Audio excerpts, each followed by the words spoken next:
All right, so we are going to get to Pearl Harbor right now. So we're going to switch gears to America's side of things. So we're going to examine U.S. policy towards involvement in World War II and how it changed after the bombing of Pearl Harbor. So this has already been done. So isolationism. America didn't want to get involved with international conflicts after World War One. So, they had switched from isolationism to interventionism with World War One, and then they went back to isolationist attitudes again after World War One.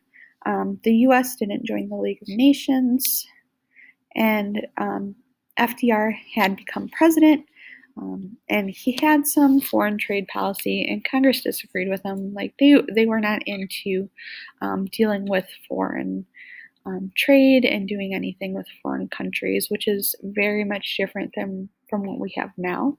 I think, Trump did a lot of, more inward looking, so not so much foreign policy. I mean, he did some, but not nearly the amount that some presidents do. And it depends on the president, whether they're more domestic looking or foreign policy looking. Obviously, with the pandemic too, that changes things. So the Neutrality Act just meant that we're going to keep the U.S. out of war, but we're still going to make money off of the war. So we're going to sell arms and give loans to countries at war that we choose from. So, it depends on what the reason they're fighting for is. And then, obviously, neutrality doesn't last.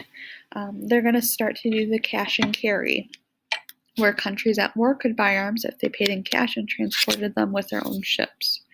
So it really becomes a money-making venture for the U.S. The Axis powers are Italy, Japan, and Germany, and they sign a pact. If the U.S. declared war on one, they declared it on all three. So that's how alliances work. So this meant if the U.S. would go to war, it would be a two-ocean war. Why would it be called a two-ocean war? France had fallen. Britain was in trouble, so they're looking for help. What happens is the Selective Training and Service Act, which is the draft where men from 21 to 35 were registered. 1 million were registered to be drafted for a year. Roosevelt breaks tradition, so he goes for an unprecedented amount of a third term. The Republican candidate agreed with Roosevelt's aid to Britain, so really he didn't have competition.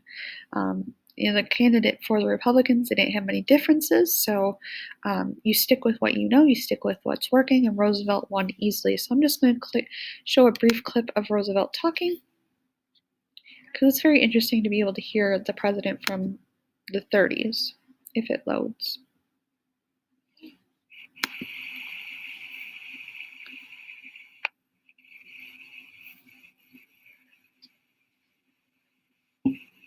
Never before, since Jamestown and Plymouth Rock, has our American civilization been in such danger as now.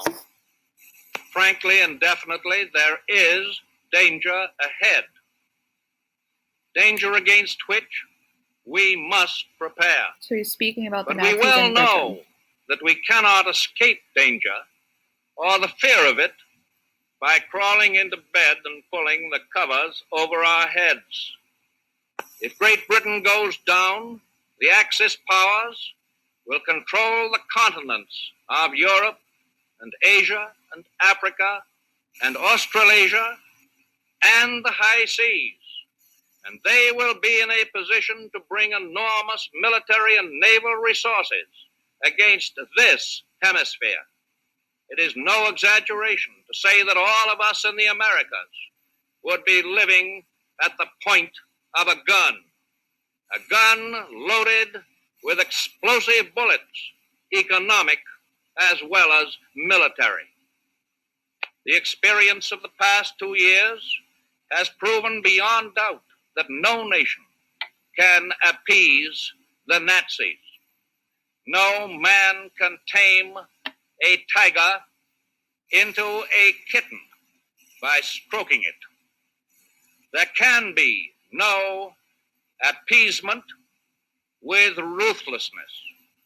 There can be no reasoning with an incendiary bomb. We know now that a nation that can have peace with the Nazis only at the price of total surrender. The people of Europe who are defending themselves do not ask us to do their fighting. They ask us for the implements of war, the planes, the tanks, the guns, the traitors, which will enable them to fight for their liberty and our security. We have furnished the British great material support, and we will furnish far more in the future. There will be no bottlenecks in our determination to aid Great Britain. No dictator, no combination of dictators will weaken that determination by threats of how they will construe that determination. This nation is making a great effort to produce everything that is necessary in this emergency, and with all possible speed. This great effort requires great sacrifice. The nation expects our defense industries to continue operation without interruption by strikes or lockouts.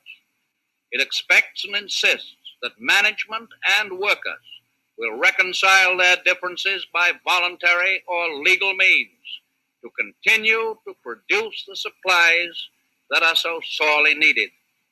We must be the great arsenal of democracy. For us, this is an emergency as serious as war itself. I believe that the Axis powers are not going to win this war. I base that belief on the latest and the best information. As President of the United States, I call for that national effort.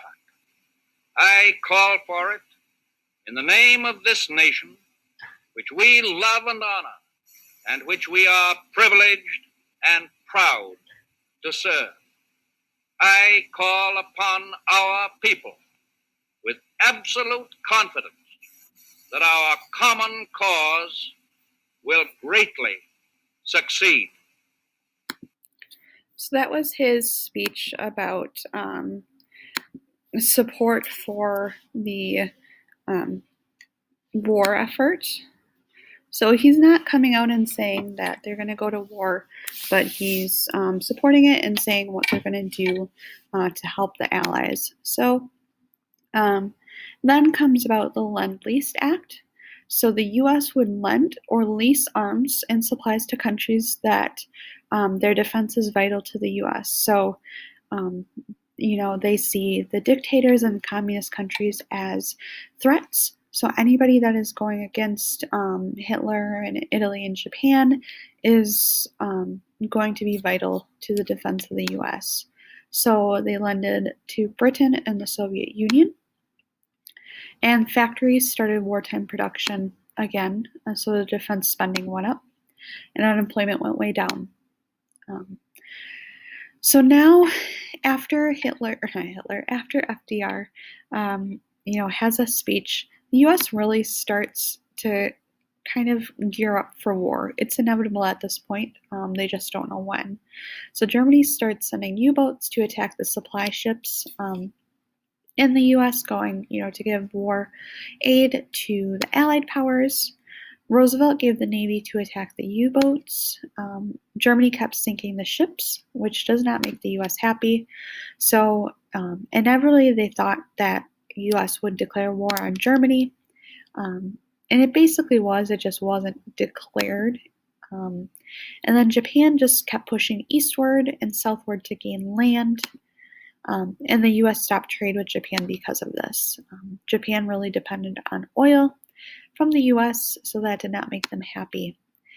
This is where Pearl Harbor comes into play. Japan planned an attack on the U.S.